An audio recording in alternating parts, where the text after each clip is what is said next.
Well, here's the snare drum without any of the hardware on it. It's pretty rough, so I'm going to take this sander and go around it. The other shells I just used sandpaper and went around, but this one's pretty rough. And I'm going to have to do the snare bed, so I'll get started on this.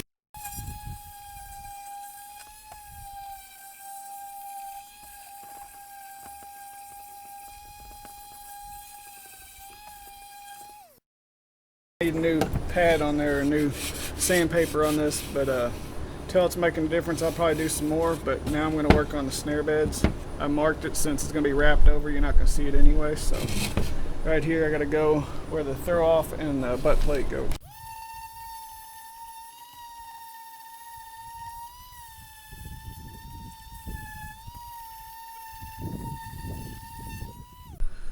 I don't have another sandpaper pad or whatever you want to call it for this, so I'm just going to finish it by hand sanding it.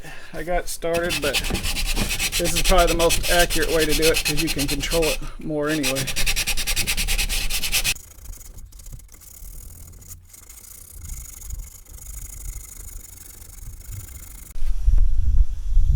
It's not perfect yet, but it's getting closer. You can see the shape here and over here, so it should be pretty good.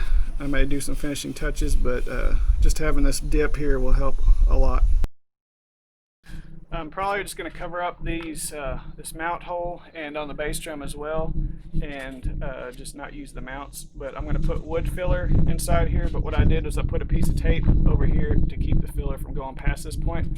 So I'm just going to use some of this stainable wood filler. I'm not going to stain it, but Minwax wood filler, and just put it in there, make it smooth after I fill those holes up, and they sit, and then it hardens, and then you'll have a more of like a solid shell on that spot. So it's a pretty easy process.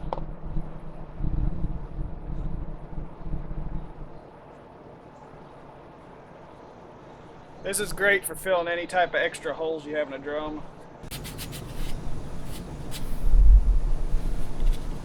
As you can see, it's you can clean it up more, but that hole's filled, and you can see on this side that those holes are now filled. This one needs a little bit more, it looks like.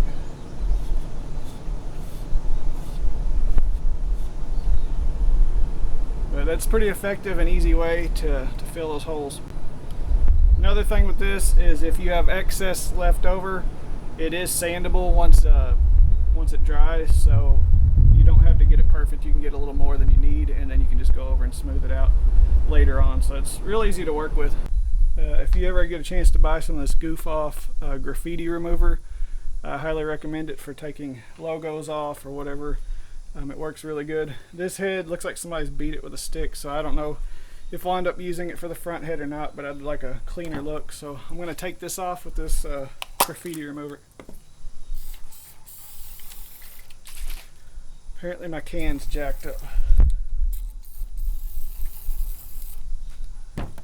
That got rusted out somehow, but look at this, just even putting it on there just with your hand. You're probably not supposed to use your hand, but rub it in that way. You'll have to take several wipes off of it because your white will smear a little bit. But this stuff works great. I don't really know of anything else that would work any better for this application.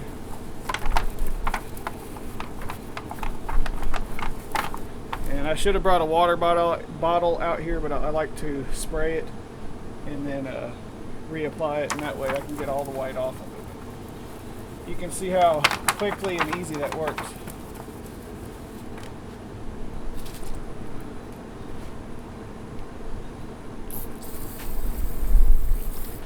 And normally it would spray out better, but my can is apparently rusted out from sitting out in the shed.